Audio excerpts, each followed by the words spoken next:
Hello বন্ধুরা, কেমন আছেন? আশা করি সবাই ভালো আছেন। বন্ধুরা, গত দুইবার যে উন্নয়ন হয়েছে এবার তার দ্বিগুণ হবে ইনশাআল্লাহ, এরকমটাই কিন্তু জানালো নিক্সন চৌধুরী। আমরা অবশ্যই বিস্তারিত আলোচনা করব। তার আগে আপনি যদি এই চ্যানেল নতুন হয়ে থাকেন তাহলে চ্যানেলটি সাবস্ক্রাইব করে আমাদের পাশে থাকুন এরকমই নিত্য নতুন রাজনৈতিক আপডেটগুলি সবার আগে পাওয়ার জন্য। তাহলে চলুন বন্ধুরা, শুরু করা যাক।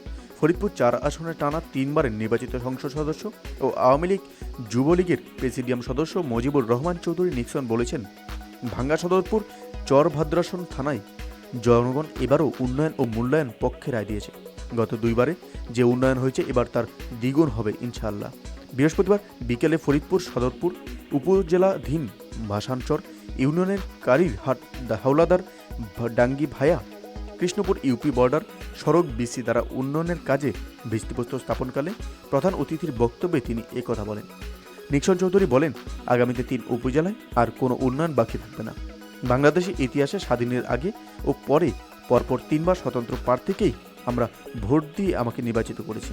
আমরা জননেত্রী শেখ হাসিনার জন্য দয়া করবেন এবং তিনি যেন বারবার এদেশে প্রধানমন্ত্রী হয় আর আমি আপনাদের উন্নয়ন করতে পারি।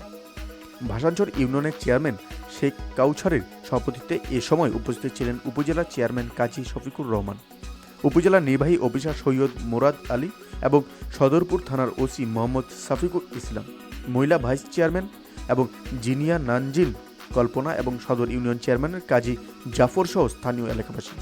তো বন্ধুরা, এই ছিল আমাদের একটা ছোট্ট আপডেট। এই আপডেট সম্পর্কে আপনার কি মতামত এবং আপনি কোথা থেকে দেখছেন সেটি আমাদের কমেন্টে জানাতে ভুলবেন না। ভালো থাকবেন, সুস্থ থাকবেন, ধন্যবাদ। দেখা হচ্ছে পরবর্তী নতুন একটি কোনো ভিডিওতে। আপনি কোথা থেকে দেখছেন অবশ্যই সেটি আমাদের কমেন্টে জানাতে ভুলবেন না।